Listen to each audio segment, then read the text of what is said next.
The people of Mbaise, since after the civil war in the country, set out to achieve a set of developmental goals, prime among which is the electrification of the 94 autonomous communities in the area. To this end, the people embarked on various self-help efforts towards achieving the goal of rural electricity through all manners of community contributions, ranging from palm tree moratoriums by tasking members of all age groups in various communities. Notably, the Mbaise nation has gone on to buy, install and maintain the various transmitting stations, transformers and more, with every household paying their bills. The power source to Mbaise complex is from transmission substation via 40 MVA 132 33 kV transformer located at Ebu. That 33 kV feeder that is supplying Mbaise complex with electricity is a very long feeder.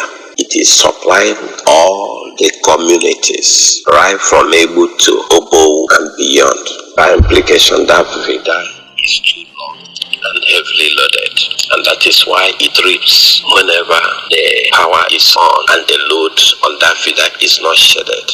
Yet, all these efforts have been made with little or no power supply to report for the huge investments. As if that has not been enough disappointment to the affected communities, they have had to be forced to pay for estimated light bills for lights they never consumed. As a result of these perennial malfeasance, last December, a private citizen of Mbaise, Barrister Malaki Nwebe, sent a petition to the House of Representatives Committee on Electricity, laying complaint to the NAS Committee on the foregoing concerns. The hearing on the floor of the House was an eye-opener to the variegated assaults and hair-raising injustices that Mbaise people have had to endure over the years without anyone to speak for them in advocacy.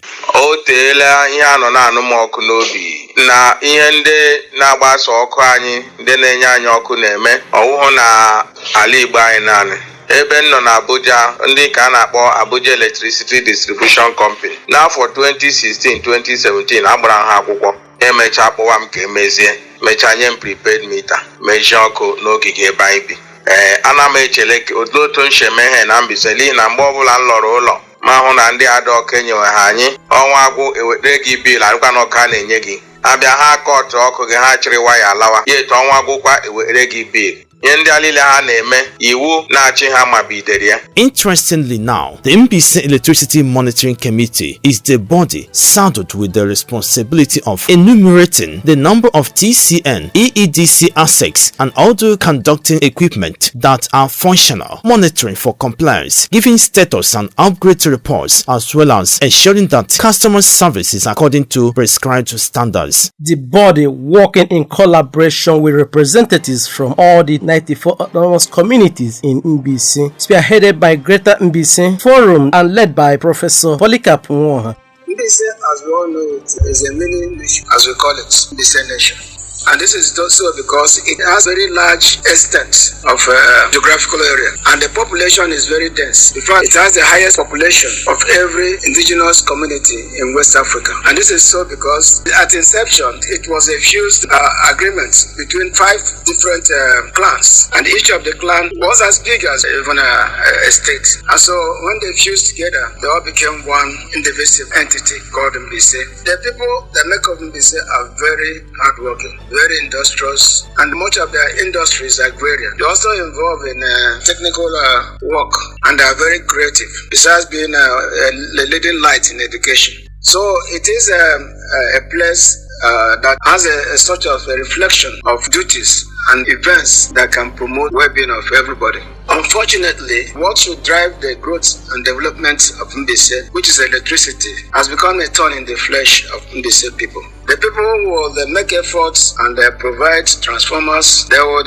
install the transformers, maintain transformers, and yet light will not be available to them for weeks, for months, and for years. And at the end of each month, outrageous bulk billing will be sent to them, and they'll be forced to go and look for money to pay for those bills, whether they like it or not. Of course, if they don't, the consequences will be that the armored cables which they themselves installed will be cut by the electricity distribution people, and of course, there will be no light available to them anytime very soon. And spearheaded by Dr. Bertrand Onwebule, PhD, has become the rallying point for the people of Mbaise across the world in voicing their anger over the perennial poor, while vowing to use the opportunity provided by the House to bring the issue to a client satisfactory end. The monitoring committee is therefore devoted to working with TNC EEDC to ensure top-notch compliance with all mandates issued by the House of Representatives Committee during the hearing in process. Thus far, both TCN and EEDC have agreed to specific mandates. These include completing the power station at Mbaise, which has been stalled since 2019 at 75% completion, and upgrading transformers across the full spectrum of Mbaise autonomous communities. We will not fail to hint that EEDC has been banding around the street that the House of Representatives' recommendations may not be compelling enough to force their compliance. We, the citizens of Mbaise, however, wish to use this opportunity to warn both TCN and EEDC against testing our resolve for ensuring full compliance, and more, that every home in Mbaise is both connected to electricity and metered. According to the chairman of the monitoring committee, Dr. Bertrand Onwebule, the people of Mbaise are expecting a satisfactory end to the perennial power issue. On the 25th of September,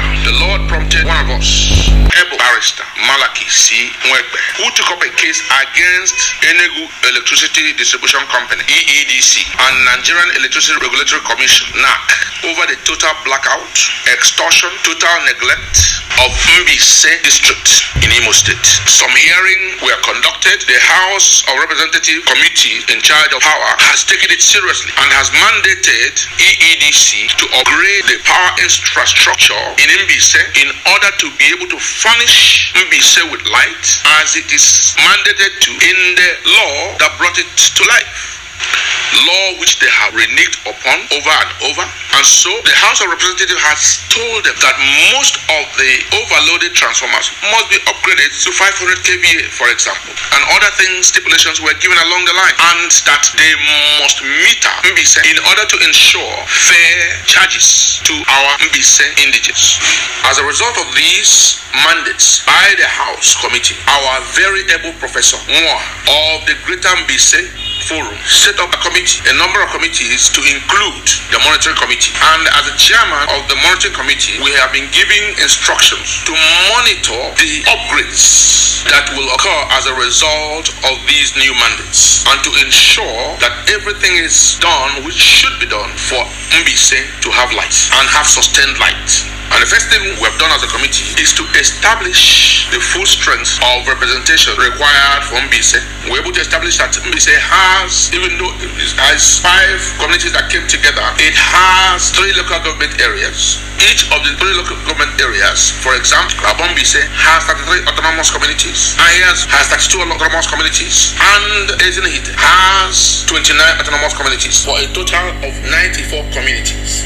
And what we have set out to do is to have at least one representation for each of the autonomous communities, to set boots on ground, people who live in those communities, to monitor the developments towards the implementation of the recommendations of the House. That EEDC is responsible for furnishing the equipment and the assets that bring power to the homes. They are responsible for maintaining them and ensuring that they are fully functional. But what we have found out is that virtually every transformer that has been purchased and installed were done through community efforts. The communities bought the transformer, paid for the installation, have been maintaining it over the years. All that EEDC does is every month it just goes and harasses homes and compels them to pay money for services they never provided. And we can no more.